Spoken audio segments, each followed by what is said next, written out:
राजा भोज 1100 में धारा नगरी वर्तमान धार नगरी के सिंहासन पर विराजमान थे। महाकवि कालिदास उनकी सभा के सदस्यों में से एक थे। उन दिनों नगर में एक जैन कवि धनंजय भी प्रसिद्ध हो रहे थे। एक दिन राजा भोज ने धनंजय को अपने दरबार में बुलाया और उनसे परिचय प्राप्त किया तथा उनकी कविताओं और ज्ञान की प्रशंसा की। श्री धनंजय ने राजा को बहुत विनम्रता से बताया कि उनका सारा ज्ञान और बुद्धि उनके शिक्षक गुरु आचार्य मानतुंग एक जैन मुनि संत के कारण है। उन्होंने कहा कि सारा ज्ञान आचार्य मानतुंग के आशीर्वाद के कारण है। आचार्य मानतुंग की प्रशंसा के बारे में जानने के बाद राजा भोज ने आचार्य से मिलने की इच्छा व्यक्त की। राजा भोज ने अपने सेवकों को आचार्य मानतुंग को सम्मान के साथ अपने राजदरबार में लाने का आदेश दिया। उस समय आचार्य भोजपुर में रहकर आत्म साक्षात्कार शुद्धि के लिए तप कर रहे थे।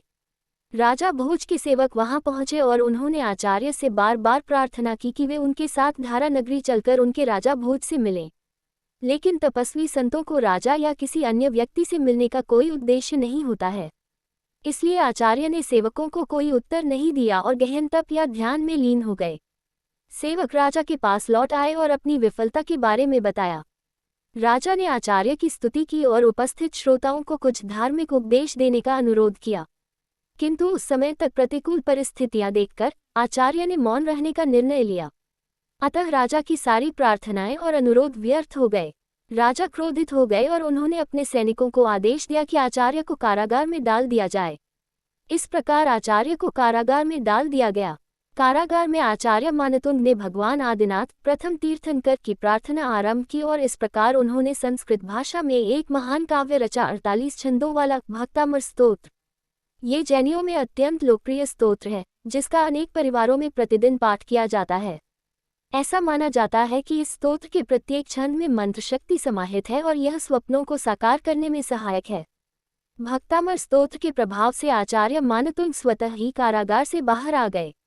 पहरेदार ने ये चमत्कार देखा, किंतु अपनी अज्ञानता समझकर उसने आचार्य को पुनः कारागार में बंद कर दिया और ताले कसकर बंद कर दिए।